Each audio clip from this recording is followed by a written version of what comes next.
wisdom from our ancient texts, we continue on the path to progress. The proposals in this budget, while continuing with our declared policy of stable and predictable tax regime, intend to bring more reforms that will take ahead our vision to establish a trustworthy tax regime. This will further simplify the tax system, promote voluntary compliance by taxpayers, and reduce litigation. Introducing new updated return.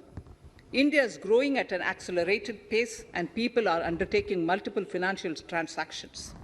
The Income Tax Department has established a robust framework of reporting of taxpayers' transactions. In this context, some taxpayers may realize that they have committed omissions or mistakes in correctly estimating their income for tax payment.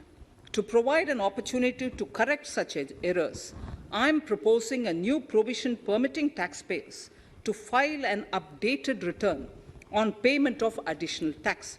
This updated return can be filed within 2 years from the end of the relevant assessment year.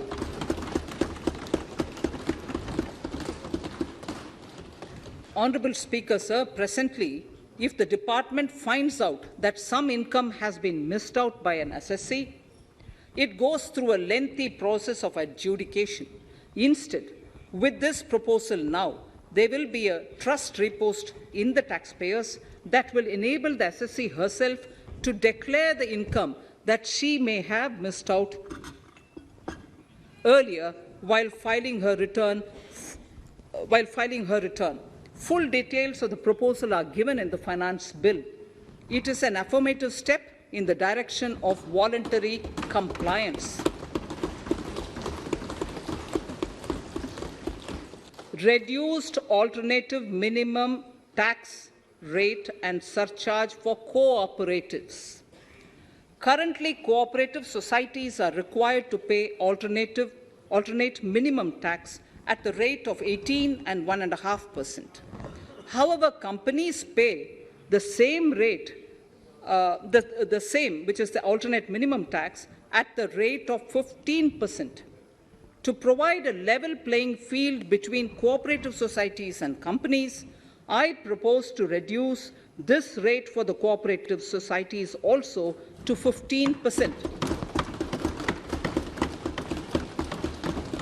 Honourable Speaker, sir, I also propose to reduce the surcharge on cooperative societies from the present 12% to 7% for those having total income of more than 1 crore and up to 10 crores. This would help in enhancing income of cooperative societies and its members who are mostly from the rural and from farming communities. Tax relief to persons with disability. The parent or guardian of a differently abled person can take an insurance scheme for such person. The present law provides for deduction to the parent or guardian only if the lump sum payment or annuity is available to the differently abled person on the death of the subscriber, that is the parent or the guardian.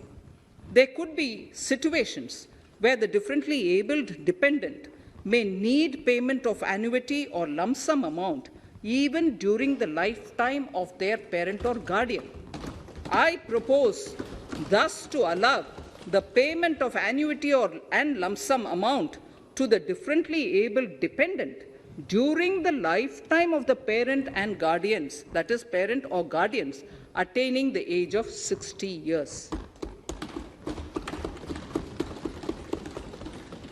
Parity between employees of the state and central governments. At present, the central government contributes 14% of the salary of its employee to the National Pension System, NPS, Tier 1. This is allowed as a deduction in computing the income of the employee. However, such deduction is allowed only to the extent of 10% of the salary in case of employees of the state governments.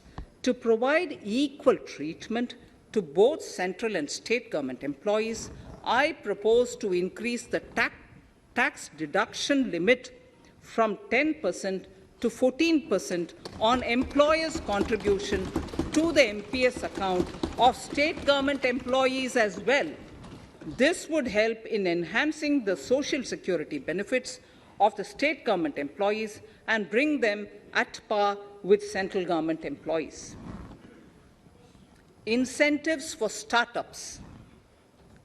Startups have emerged as drivers of growth for our economy. Over the past few years, the country has seen a manifold increase in successful startups. Eligible startups established before 31/3/2022 had been provided a tax incentive for 3 consecutive years out of the 10 years from incorporation. In view of the COVID pandemic, I propose to extend the period of incorporation of the eligible startup by 1 more year, that is, up to 31/3/2023, for providing such tax incentives.